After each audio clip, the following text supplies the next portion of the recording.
सन 2024चे विधानसभा विधेयक क्रमांक 27 महाराष्ट्र धारण जमिनींचे तुकडे पाडण्यास प्रतिबंध करण्याबाबत व त्यांचे एकत्रीकरण करण्याबाबत सुधारणा विधेयक 2024. महोदय, सन 2024चे विधानसभा विधेयक क्रमांक 27 महाराष्ट्र धारण जमिनींचे तुकडे पाडण्यास प्रतिबंध करण्याबाबत व त्यांचे एकत्रीकरण करण्याबाबत सुधारणा विधेयक 2024 विचारात घेण्यात यावे असे मी आपल्या अनुमतीने प्रस्ताव मांडतो.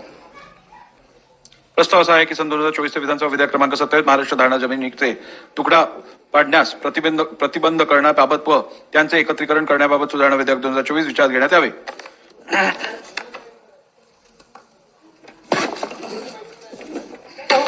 सामान्य माणसासाठी अध्यक्ष महोदय, भास्करराव सन्मान्य सदस्य, म्हणजे अतिशय तुकडेबंदी पद्धत सुलभ व्हावी या संदर्भात हा सुधारणा करण्यात आलेली आहे.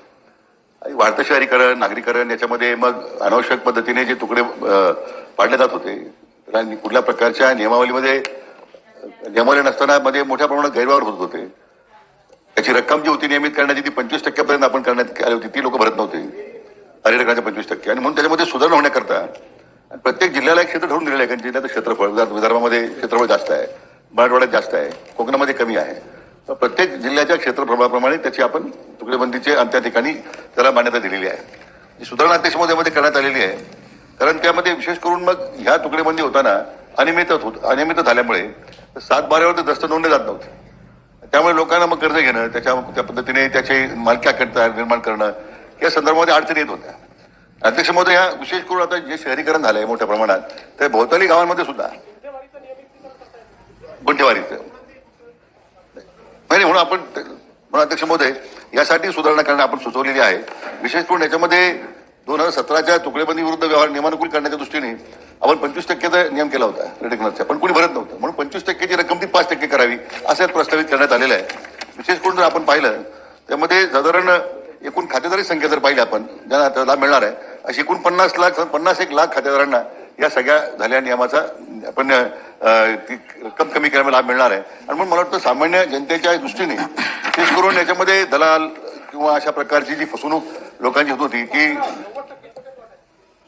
आणि मग आम्ही नियमित करून देतो, सगळं घेऊन जातो अध्यक्ष महोदय, म्हणून ते याला ते नियमानुकूल करायचं आणि सामान्य लोकांचा लाभ द्यायचा या तुकडेबंदीमध्ये. आणि आपण आता त्याची मर्यादा वाढवली त्यामध्ये तुकडेबंदी करताना. त्यामुळे अध्यक्ष महोदय या विधेयक आपण संमत करावं अशी मी सभागृहाला विनंती करतो. तुकडेबंदीसाठी आपण क्षेत्र वाढवलेलं आहे की जी पेनल्टी होती ती कमी केलेली आहे? आपण अध्यक्ष महोदय आपण म्हणजे बागायत क्षेत्रासाठी 20 गुंठे ते 40 गुंठे असं म्हटलं होतं आपण, आणि जिल्हा क्षेत्रासाठी 1 एकर ते 2 एकर असं क्षेत्र निश्चित केलं आहे.